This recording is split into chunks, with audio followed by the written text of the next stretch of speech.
हाँ जी, नमस्कार। कैसे हुए आप सभी? बढ़िया होंगे उम्मीद करता हूँ। और अब मुझे लग रहा है कि आप प्रीलिम्स के साथ-साथ में मेंस की तैयारी में बहुत बढ़िया तरीके से अब आप जुट गए हैं। क्योंकि उसका आइडिया लग रहा है कि आपको जो डेली क्वेश्चंस जो दिए जा रहे हैं, वो उन क्वेश्चंस के आंसर आप लोग ग्रुप में सेंड कर रहे हैं। लेकिन कुछ स्टूडेंट अभी है जो सेंड नहीं कर रहे हैं। मैं देख रहा हूँ, है ना? तो आप सभी स्टूडेंट क्वेश्चन ग्रुप के अंदर यहाँ पे सेंड करेंगे। ओके? तो मैं बात कर रहा हूँ मेंस की, हरियाणा असिस्टेंट प्रोफेसर की। दोस्तों, प्रीलिम्स आप अपनी जगह है, करते रहिए। लेकिन अगर आपके माइंड में कहीं न कहीं ये बात है ना कि प्रीलिम्स एग्ज़ाम देने के बाद में हम मेंस की तैयारी करेंगे, तो ये अनर्गल बात है आपके माइंड में ना, कि आप उन 60 दिनों के अंदर आप मेंस अच्छे तरीके से आप यहाँ पे नहीं लिख पाएँगे। ये बात मैं आपको बोल रहा हूँ। हमने यूनिट फर्स्ट से ये मेंस का सेशन हमने यहाँ पे शुरू कर दिया है और डेली हम आपको क्वेश्चन प्रैक्टिस के लिए देते हैं अभी। और ये सेशन हमारा लगातार ऐसे जारी रहेगा। तो मैंने पहले भी कहा आपको कि आपकी मेहनत का 70% आपका प्रीलिम्स पे फोकस होना चाहिए और 30% आपका मेंस पे फोकस होना चाहिए। आप टाइम का ऐसा है कि आपको जितना भी टाइम मिलता है उस टाइम को रेशियो में डिवाइड आपने करना है इस फ्रैक्शन के अंदर, जो मैं आपको फ्रैक्शन यहाँ पे बोल रहा हूँ। तो अब मैं बिना किसी देरी के अपने टॉपिक की ओर चलता हूँ और जो मैंने कल क्वेश्चंस आपको दिए थे, आज मैं उन क्वेश्चंस का डिस्कशन यहाँ पे करता हूँ भाई, ठीक है? वही सेम प्रक्रिया हमारी रहेगी। सेम प्रक्रिया मतलब कि हमने हरियाणा पीजीटी में इसी सेम पैटर्न पे काम किया था और वो मिशन हमारा जो है बहुत अपने आप में सक्सेस रहा, कामयाब रहा।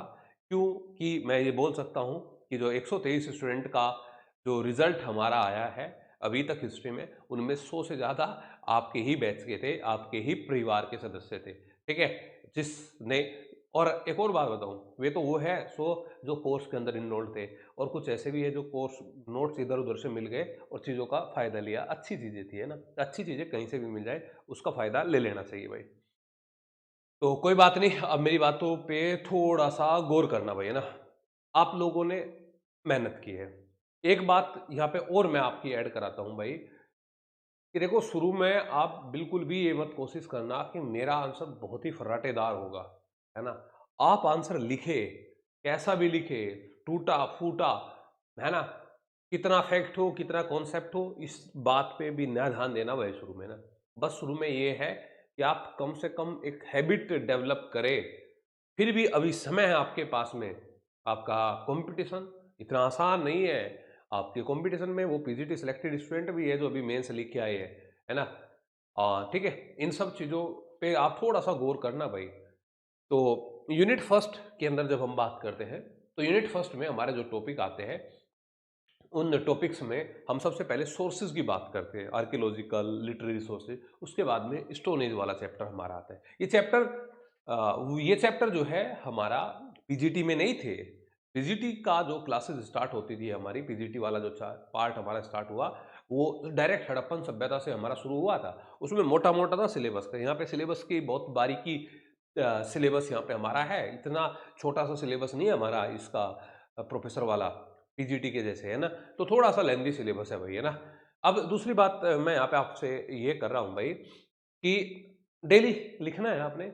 आप एक स्टूडेंट कह रहे हैं कि सर इसका जो है ना आंसर राइटिंग फॉर्मेट और ये सब बता देना। ये सब क्वेश्चन में हम डिस्कस करेंगे। तो हमारा क्वेश्चन है पहला कि पाषाण काल के विभिन्न चरणों की विशेषताएँ बताते हुए साधारण व्याख्या करें, है ना? पहला क्वेश्चन है। और जब भी हम पाषाण काल को पढ़ते हैं, जब भी हम स्टोन एज को पढ़ते हैं, तो उनके टाइम पीरियड को हम ज़रूर पढ़ते हैं। तो देखो दोस्तों, ये डेढ़ लाइन का क्वेश्चन आपके सामने है और मैटर है आपके सामने एक बहुत बड़ा। मैटर जो है आपके सामने बहुत बड़ा है। बहुत बड़ा मतलब कि आपके दिमाग में पूरा पाषाण भी घूम रहा है, पूरा पाषाण के 3 चरण भी घूम रहे हैं, निम्न, मध्य और उच्च पूरा पाषाण काल, और आपके दिमाग में मध्य पाषाण काल और नव पाषाण काल भी घूम रहे हैं। तो हमने तो क्योंकि पूरे ही पाषाण काल की बात यहाँ पे हमने करनी है, तो जब हम पूरे पाषाण काल की बात हम यहाँ पे करेंगे दोस्तों, तो फिर हमारे लिए बात ये हो जाएगी थोड़ी-सी, हमारे लिए बात क्या हो जाएगी? तो हमारे लिए बात ये हो जाएगी भाई थोड़ी-सी यहाँ पे कि मैटर ज़्यादा हो जाएगा और हमने शब्द को उनमें पिरोना है उस मैटर को, है ना। तो फिर हम क्या करेंगे भाई, तो फिर हम करेंगे ये कि उनमें से जो सिलेक्टेड सा मैटर है, उस सिलेक्टेड से मैटर को हम यहाँ पे लेंगे और उसको यहाँ पे हम करेंगे काम उसमें, ठीक है। तो चलिए करते हैं उसमें भाई।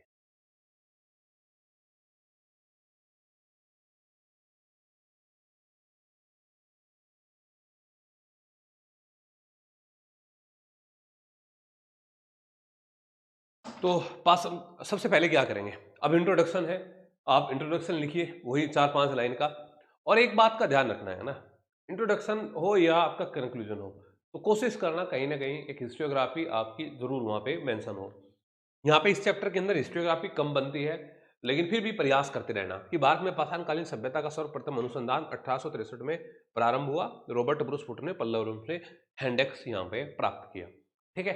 तो हमने एक उदाहरण दिया, जब हम पाषाण काल की बात करते हैं, पाषाण काल की हम जब बात करते हैं, तो पाषाण काल के दौरान हमने कहा कि जो इसके अनुसंधान हुआ, जो इसकी खोज हुई, उसके बारे में हमने बता दिया कि रॉबर्ट ब्रूस फुट ने हमने दिया था। आज हम जब हम सुबह कह भी रहे थे कि जो भारतीय प्रागैतिहासिक काल है, इसके पिता के तौर पे हम रॉबर्ट ब्रूस फुट को यहाँ पे जानते हैं। तो 1863 में पल्लवरम में हैंडेक्स इनके द्वारा यहाँ पे प्राप्त किया गया था। तो एक उदाहरण वो हमने यहाँ पे वो दे दिया एक थोड़ा इंट्रोडक्शन में। अब फिर बात आती है कि दोस्तों देखिए, जब हम एक कोई भी चीज़ है, हम उसको डायग्राम के माध्यम से हम बताते हैं थोड़ा सा, है ना। डायग्राम के माध्यम से तो अगले जो एग्जामिनर है उसके दिमाग में एकदम ये इम्पैक्ट, मतलब ये इम्पैक्ट जाएगा उसके सामने कि हाँ समझ है चीज़ों की। वो डायग्राम आप मैप हो, चाहे वो डायग्राम आप किसी भी प्रकार से एरो वाला डायग्राम हो, ठीक है। तो आप लोगों ने, मैंने आपके आंसर देखे थे, तो बहुत सारे स्टूडेंट ने इसका प्रयोग किया है अच्छे तरीके से। तो पाषाण काल के हमने 3 चरण हम यहाँ पे देखते हैं हमने, क्योंकि हमने पाषाण काल के चरणों पे ही हमने यहाँ पे काम करना है। पूरा पाषाण काल, मध्य पाषाण काल और आपका नव पाषाण काल। पूरा पाषाण काल, मध्य पाषाण काल और आपका यहाँ पे नव पाषाण काल। देखो दोस्तों ये ठीक है। अब बात आती है इनके टाइम पीरियड की। हमने मोटा मोटा इनका टाइम पीरियड भी यहाँ पे मेंशन करना है। जब हम टाइम पीरियड की बात करते हैं कि 20 लाख बीसी टू 10,000 बीसी तक का टाइम पीरियड पूरा पाषाण है। फिर मध्य पाषाण काल का लगभग ये है और नव पाषाण काल का लगभग ये है। ये टाइम पीरियड आप जितनी भी बुक्स पढ़ेंगे, कई सारे इतिहासकारों को आप पढ़ेंगे, उन सभी कई इतिहासकारों ने ये टाइम पीरियड अलग अलग अलग दिया है। तो इससे आप बिल्कुल भी मत घबराना कि मैंने तो यहाँ पे 10,000 की जगह 8,000 पढ़ा था या मैंने 10,000 की जगह 12,000 पढ़ा था। इससे आप बिल्कुल भी मत घबराना ना। हम यहाँ पे कहते हैं ना कि विश्व के संदर्भ में ये जो नवपाषाण काल की जो शुरुआत है वो 9,000 बीसी से हो रही है और भारत के संदर्भ में 7,000 से, एनसीईआरटी में 10,000 से। मैंने यहाँ अलग से इसको डिफाइन कर दिया। तो टाइम को लेके ज्यादा कन्फ्यूजन आप लोगों का यहाँ पे नहीं होना चाहिए, है ना। ठीक है, तो ये बात होगी यहाँ पे। अब इसके बाद में हम जब बात करते हैं कि हमने इस क्वेश्चन के अंदर ज्यादा वो नहीं है कि बहुत ही साइंटिफिकली चीजें आपको कुछ यहाँ पे करनी है। इस क्वेश्चन में बस बात यह है कि शब्दों को पिरोना है, इंपॉर्टेंट वर्ड्स को अंडरलाइन करना है और थोड़ा बहुत अपना यहाँ पे ध्यान रखना है। जो फैक्ट्स इंक्लूड कर रहे हैं उसके अंदर दम होना चाहिए। ऐसा नहीं है कि अदरवाइज में आपके कोई भी आपने जबरदस्ती चीजें वहां पे ऐड की हो। तो पूरा पाषाण काल की हम बात करते हैं। जब हम इसको पूरा पाषाण काल को देखते हैं कि भाई हमने इसमें जब हम इसका आधार देखते हैं पूरा पाषाण काल का, तो उसमें हम दो बातों पे ध्यान करते हैं। एक तो यही है कि जब हम ये काल का जो विभाजन हम कर रहे हैं, इस काल के विभाजन के पीछे का तर्क ये है, क्या तर्क है काल के विभाजन के पीछे का, तो किस चीज में परिवर्तन हुआ। तो आप कहते हैं या तो जलवायु परिवर्तन हुआ, या फिर आप कहते हैं जलवायु परिवर्तन के अलावा जो दूसरा जो चेंज हुआ है वो किस चीज में हुआ है। तो दूसरा जो चेंज हुआ है जलवायु परिवर्तन के अलावा, वो आपका टूल्स के अंदर हुआ है, यानी कि औजार के अंदर हुआ है। आप पूरा पाषाण काल के औजार है उसको आप अलग तरीके से देखते हैं, मतलब अलग शैली के है। मध्य पाषाण काल के टूल्स अलग है और नव पाषाण काल के टूल्स आपके अलग है। तो हम कह रहे हैं कि उपकरणों की विधि में परिवर्तन हुआ, जो ये टाइम पीरियड हमारा चेंज हो रहा है ना। हम कहते हैं ना कि शुरुआती चरण में हम जो टूल्स पढ़ते हैं वो भारी भरकम होते हैं, उनमें कोई शेप नहीं होती है, उनमें ज्यादा नुकीले नहीं होते हैं, उस टाइप के टूल हम देखते हैं। पेबल्स जो है हम यहाँ पे सबसे पहले हम यहाँ पे देखते हैं। तो उपकरणों की विधि में परिवर्तन या फिर जलवायु परिवर्तनों के आधार पर, है ना, क्लाइमेट चेंज हुई, धीरे धीरे धीरे क्लाइमेट गर्म होती गई, है ना। तो ये सब इन चीजों के आधार पर चेंज यहाँ पे हमारा यहाँ पे हो रहा है। मैंने एक चीज यहाँ पे देखी है कि जब मैं इसका सिलेबस देख रहा था यूनिट फर्स्ट का, और यूनिट फर्स्ट में जब ये इस चैप्टर को मैं देख रहा था, तो इस चैप्टर में साफ साफ क्या लिखा है पता, इस चैप्टर में साफ साफ मैंने देखा कि कितने क्वेश्चन बन सकते हैं, तो मैंने इस चैप्टर पे 6 क्वेश्चन तैयार किए। अब वे 6 क्वेश्चन किस पे, एक तो सामान्य ये चरण वाली बात की मैं कर रहा हूं, एक सामान्य हम इसके जो हंटिंग या खाद्य संग्राहक वाली बात करते हैं वहां पे बना है, एक क्वेश्चन हमारे इनके टूल्स पे बना है, एक क्वेश्चन हमारे यहाँ पे इनके जो परमानेंट सेटलमेंट है, इनका जो स्थायी निवास है ना, उसके ऊपर हमने एक क्वेश्चन बनाया है। तो लगभग कुल मिला के यहाँ पे 6 क्वेश्चन हमने तैयार किए हैं हर सिलेबस के हर सिंगल उस पार्ट के ऊपर। तो यहाँ पे हम कह रहे हैं कि उपकरणों की विधि में परिवर्तन हुआ, टूल्स की विधि में चेंज हुआ, या फिर जलवायु परिवर्तनों के आधार पर। तो पूरा पाषाण काल लार्तेत ने 1970 में पूरा पाषाण काल को 3 भागों में विभाजित किया। ये 3 भागों में विभाजित किया किसके आधार पे, टूल्स के और क्लाइमेट जो चेंज हुआ उसके आधार पे। किसने, लार्तेत महोदय ने, लार्तेत महोदय ने। तो देखो ये एक बात का ध्यान रखना है ना, ये फैक्ट्स आपके प्री में और मेंस में दोनों जगह काम आएंगे। तो निम्न पूरा पाषाण काल, कि निम्न पूरा पाषाण काल में द्विधारी चॉपिंग उपकरण एवं हस्तकुटार प्रमुख उपकरण थे। जब भी हम लोअर पैलियोलिथिक की बात करते हैं तो लोअर पैलियोलिथिक में हम सोन घाटी संस्कृति और हैंड एक्स कल्चर, है ना, चॉपर चॉपिंग कल्चर और हैंड एक्स कल्चर ये पढ़ते हैं। तो आपने क्या पढ़ा, तो यहाँ पे हमने पढ़ा कि यहाँ पे चॉपिंग मिले हैं, यहाँ पे जो है हमारा हैंड एक्स ये प्रमुख है। तो पूरी एक जो जान है लोअर पैलियोलिथिक टाइम पीरियड की, उसमें जो टूल्स है चाहे उसमें हैंड एक्स हो या उसमें चॉपिंग वाला हो, तो हमने दोनों को मेंशन कर लिया यहाँ पे, ठीक है। सबसे पहली बार और इसकी इंपॉर्टेंट बात क्या है कि मानव जीवाश्म और पशु जीवाश्म के साक्ष्य इसी काल में मिले हैं। तो उदाहरण के तौर पे हमने दे दिया कि हथनोरा से मिले। आपने ये क्वेश्चन बहुत बार प्रीलिम्स में भी पढ़ा होगा कि मानव जीवाश्म कहाँ से मिला है, हथनोरा से मिला है। हथनोरा कहाँ पे, मध्य प्रदेश में। यहाँ पे किसने खोज की थी, अरुण सोनकिया जी ने खोज की थी। तो निम्न पूरा पाषाण काल के बारे में बता रहे हैं। इस काल के लोग निग्रोटी प्रजाति के थे ना, तो ये तीन बात हमने यहाँ पे मेंशन कर दी। तो उदाहरण के तौर पे सोन नदी घाटी, भीमबेटका, डिडवाना आदि ये इसके यहाँ पे साइट है। सोन नदी घाटी पंजाब के क्षेत्र में, भीमबेटका की शुरुआत इसके एंड में ही होती है, बाकी तो भीमबेटका विशेष तौर पे आप देखते हैं मध्य पाषाण काल तक जाती है हमारी, है ना। या फिर डिडवाना, या हम जनरली हम कहते हैं कि सोन नदी घाटी, या फिर आपका ये जो है आपका जो पिंजौर हरियाणा में है प्रमुख साइट है कौन से, शिवालिक रेंज, है ना, मीन्स टाइप के। आप ज्योति यादव कह रहे हैं कि सर ये जो उपकरण की बात आप कर रहे हैं ये नाइफ टाइप के होते थे। नहीं ज्योति, शुरुआती टाइम पीरियड में निम्न पूरा पाषाण काल में लोअर पैलियोलिथिक में जो ये टूल्स होते थे ये नाइफ टाइप के नहीं होते थे। ये होते थे कि आपने देखा होगा कि नदियों में, नहरों में जो पत्थर हमारे बह के आते हैं वो जो गोल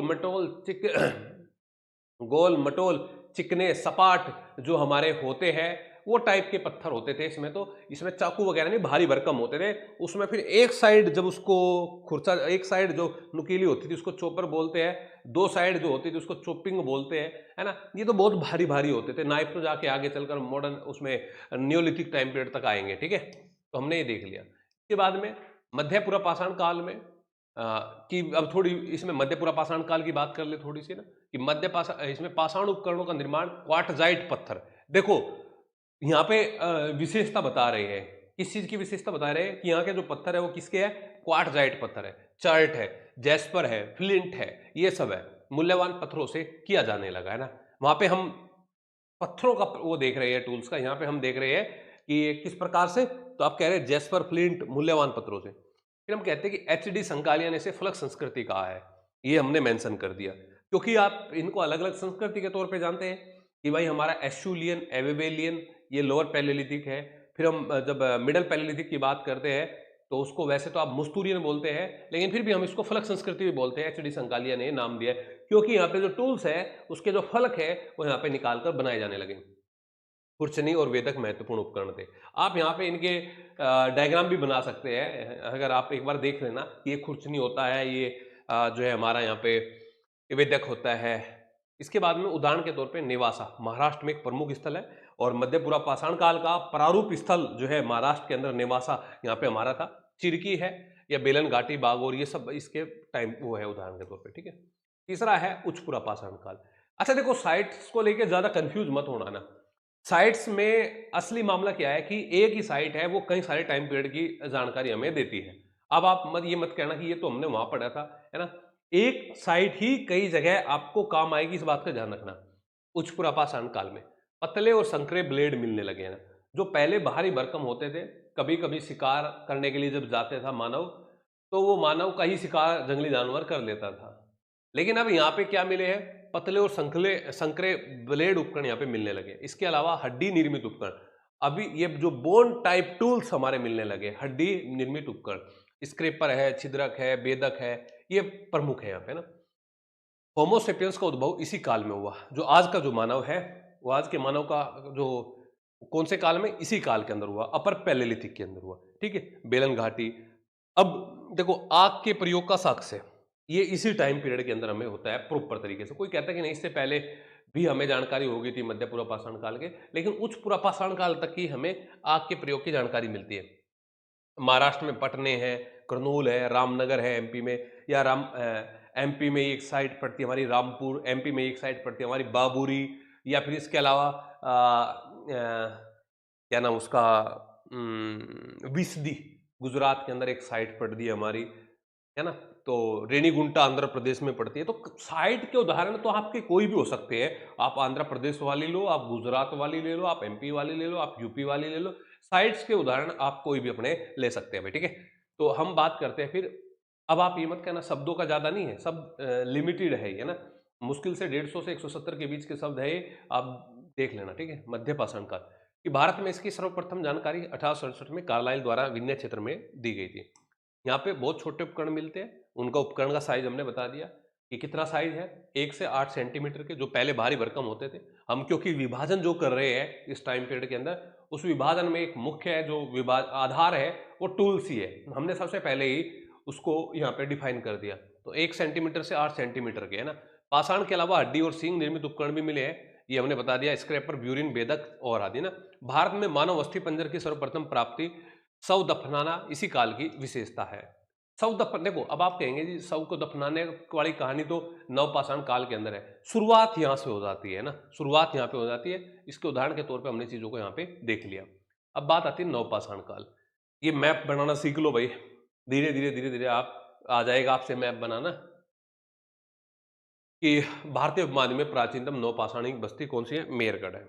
मेहरगढ़, मैंने कहा ना एनसीईआरटी के अनुसार, अकॉर्डिंग टू एनसीईआरटी। देखो कोई भी जब आप सोर्स की बात करते हैं, तो उसमें सोर्स में सबसे पहला अगर प्रेफरेंस की बात आती है तो एनसीईआरटी को दी जाती है, एनसीईआरटी को दी जाती है। ठीक है, तो एनसीईआरटी के अनुसार नवपाषाण कालिक बस्ती कौन सी है, मेहरगढ़ है। तो हमने एक साइड वो बनाया, मैप बनाया, इसमें बता दिया कि ऐसे मेहरगढ़ ये है, सोनघाटी है, बागोरी है, भीमबेटका है, नेवासा महाराष्ट्र में है, चिरांद बिहार में, या जोरवे संस्कृति महाराष्ट्र में, हमने इसका पाषाणकालीन स्थल का।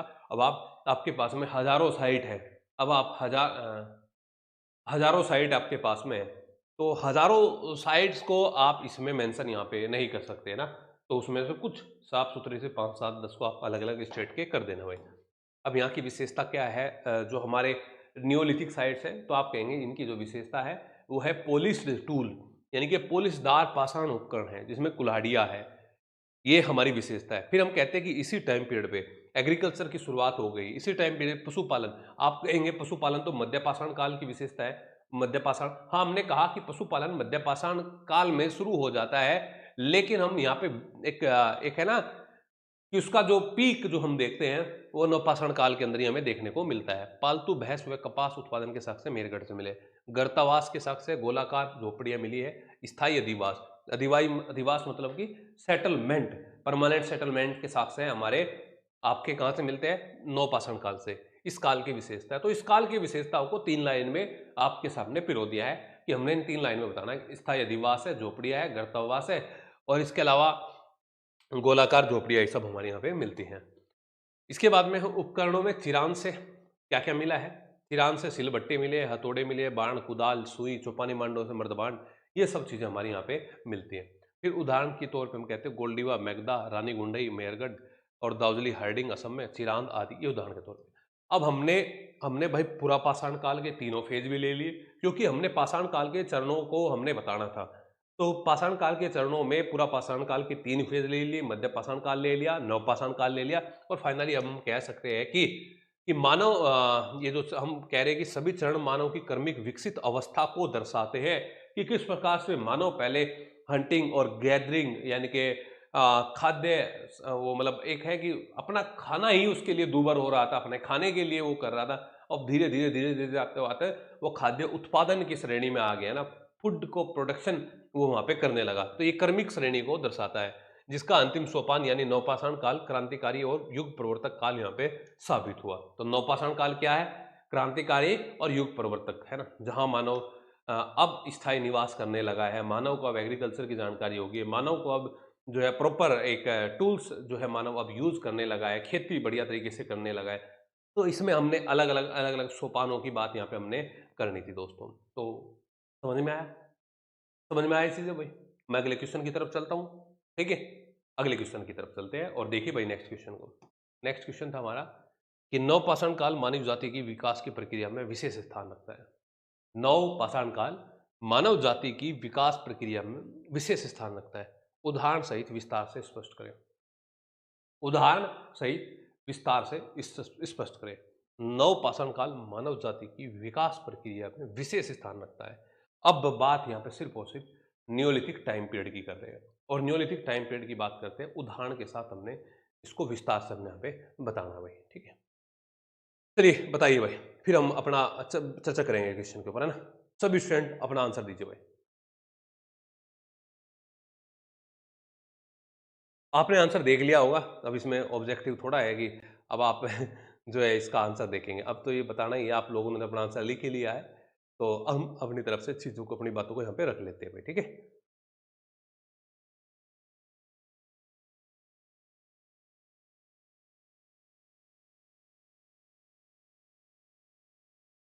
देखो, 2 बात भाई।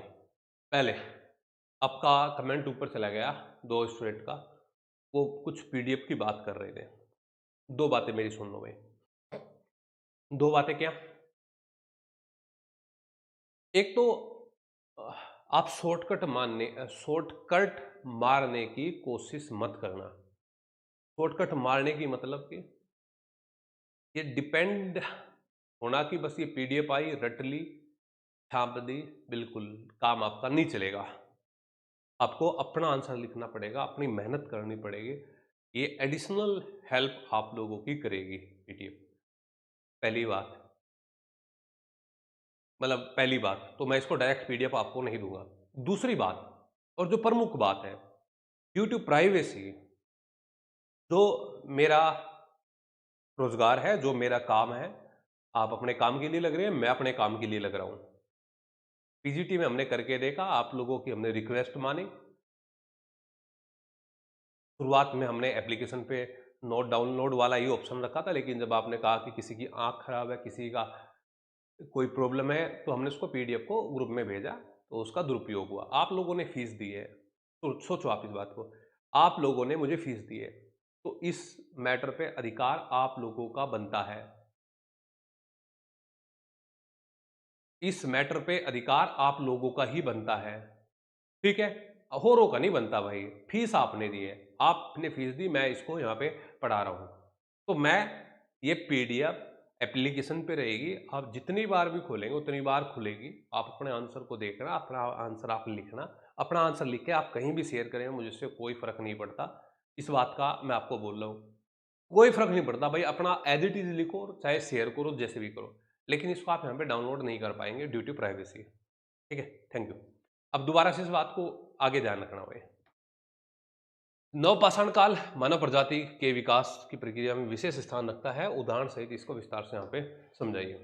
चलो समझाते हैं भाई।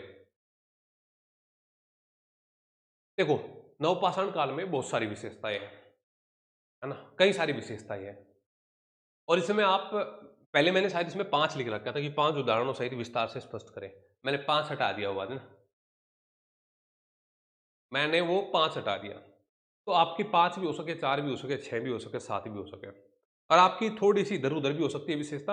एग्ज़ैक्ट यही नहीं है कि यही होनी चाहिए। कुछ कॉमन है, सभी को पता है कि परमानेंट सेटलमेंट यहाँ पे है, एग्रीकल्चर यहाँ पे है और कुछ टूल्स की बात करेंगे। तो जो स चीज़ें हैं, हमने मेंशन करनी है। एक कुछ निश्चित से शब्दों के अंदर वो देखते हुए कि नवपाषाण काल को मानव सभ्यता के विकास का प्रथम क्रांतिकारी सोपान माना जाता है। तो इन चीज़ों पे थोड़ा ध्यान रखना है। कि जहाँ पे कुछ आप शब्दों की बात आप करते हैं तो उसको शब्दों को आप यहाँ पे अंडरलाइन करेंगे। शब्दों का फेर है बाबू भैया, है ना? बाकी आंसर सभी के कॉमन है। कि शब्दों का यूज कैसे कर रहे हैं। ये कौन सा सोपान है? पहला क्रांतिकारी सोपान है।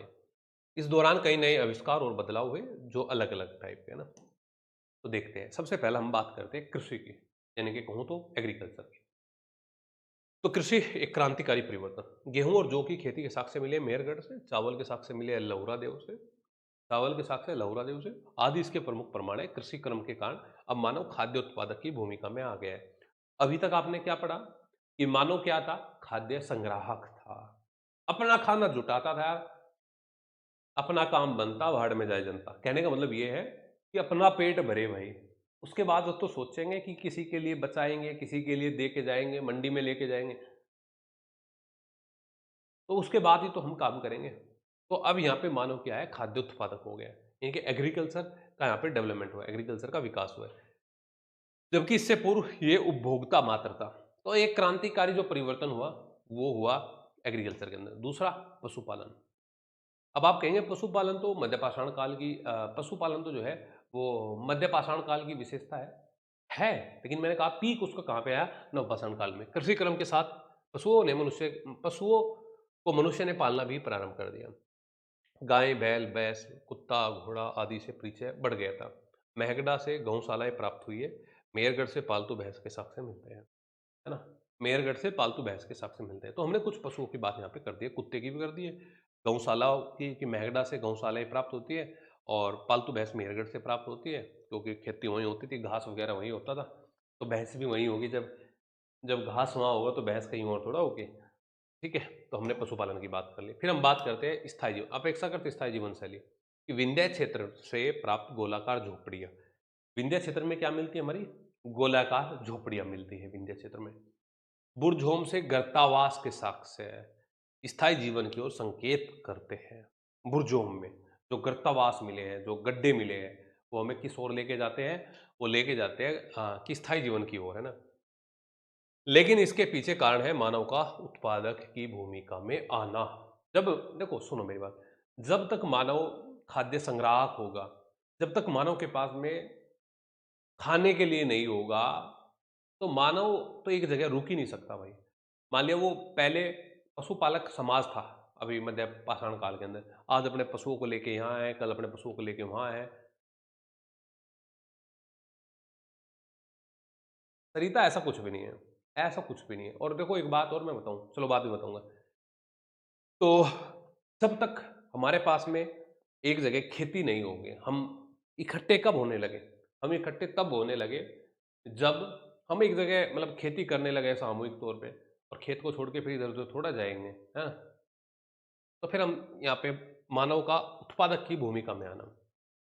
मर्दभांड निर्माण, खाद्य उत्पादन ने भंडारण की आवश्यकताओं को सर्जित किया, है ना? भंडारण, अब जब जब तक हम अपने खाने के लिए करते थे तो अपना खाना खाते थे, खत्म हो जाता था, अगले दिन फिर जाते थे, हैंड टू माउथ थे हम तो। लेकिन अब हमें आया कि भाई हमारा खर्चा है पूरी साल में 1 क्विंटल का, और हमने उत्पादन किया है 10 क्विंटल का या 5 क्विंटल का उत्पादन हमने किया है, तो बाकी के 4 क्विंटल का क्या करेंगे? मंडी में ले जाएंगे? नहीं। अब हम जो है उसको क्या कर लेंगे? स्टोर कर लेंगे। स्टोर करेंगे तो हमने क्या भैया, बड़े बड़े मर्दभांड हमने बनाए, पोटरीज हमने बनाया, पोटरीज हमने यहाँ पे बनाई। तो खाद्य उत्पादन ने भंडारण की आवश्यकताओं को सर्जित किया, इसलिए कुंभकारी का विकास हुआ और मर्दभांड बनाए जाने लगे। ईरान से कृष्ण लोहित मर्दभांड यहाँ पे हमारे मिले हैं भाई। ठीक है, तो इनको थोड़ी उदाहरण के तौर पे हमने बता दिया भाई। ज्ञान विज्ञान का विकास, ज्ञान विज्ञान का विकास, चौक निर्मित मर्दभांड, वनस्पति विज्ञान, है ना? तांबे की हेयर पिन, है ना, गुफकराल से मिली है। या फिर ये तांबे की हेयर पिन से धातु क्रम व गलाने की विधि के अस्तित्व की संभावना दिखाई देती है। हालांकि कुछ इतिहासकारों के अनुसार इस काल में लोगों को धातु का ज्ञान मात्र था, उसके उपयोग की जानकारी न करने। देखो, हालांकि कुछ इतिहासकारों के अनुसार, है ना, कुछ इतिहासकारों के, मान लिया आपको एग्जैक्ट नहीं पता है, लेकिन बचना है आपने, अतिवादी से बचना है। आपसे आपने अपना सेफ साइड लेके चलना है, सेफ साइड खेलना आपने। पूछ लेगी किसके अनुसार, हमें नहीं पता है किसके अनुसार। ये मत अपने हिसाब से मत कहना कि इस काल में लोगों को धातु का ज्ञान था और उनकी उपयोग की जान मतलब है ना पूरा। तो हमने थोड़ा सा बता देना कि कुछ इतिहासकारों के अनुसार तो ज्ञान विज्ञान का बारे में जानकारी थी। तो हम फाइनली कह सकते हैं कि उपरोक्त उदाहरणों से स्पष्ट है कि मानव विकास की प्रक्रिया में इसका विशेष स्थान था और संभवतः इसी कारण गॉर्डन चाइल्ड ने नवपाषाण काल की क्रांति की संज्ञा दी है। तो ये कुछ इस टाइप की जो बातें हैं, किसने की क्रांति दी है, किसने क्या बोला है, तो ये हिस्टोग्राफी आपकी सारी जगह काम आएगी दोस्तों। हिस्टोग्राफी क्या आएगी, काम आएगी सारी जगह।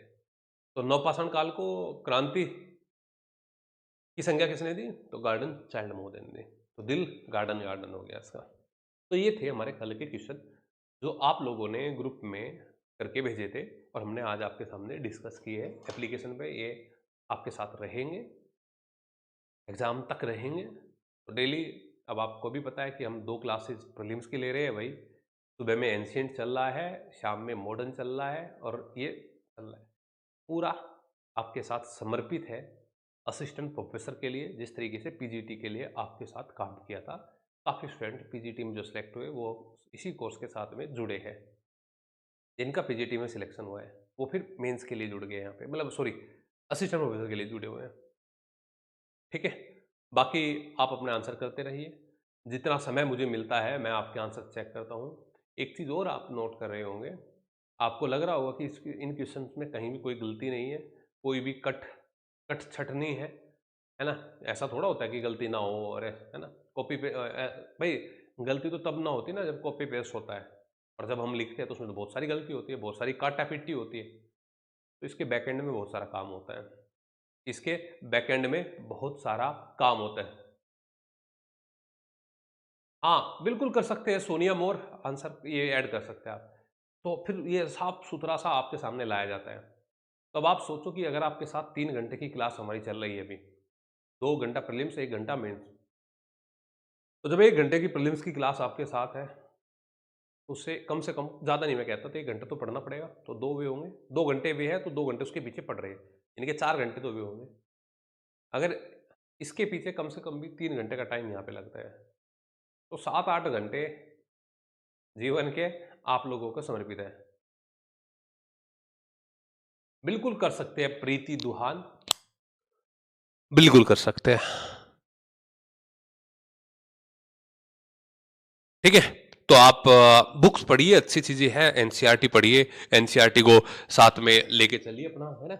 और बाकी अच्छी बुक पढ़िए, है ना? लेकिन जो फैक्चुअल बुक है वो सारा आंसर फैक्ट के आधार पे लिखेंगे, तो खाली फैक्ट से तो काम नहीं बढ़ेगा, ये बात आपको अच्छे तरीके से पता है भाई। ठीक है, तो आज के लिए इतना ही है। बाकी आज के क्वेश्चन जो मैंने भेजे आज भेजे थे वो आपने आंसर कर दिए हैं। कुछ और जो भी बचे हुए वो अपना आंसर उसमें कर देना भाई। डेली ये प्रक्रिया चलती रहेगी। ओके, धन्यवाद भाई।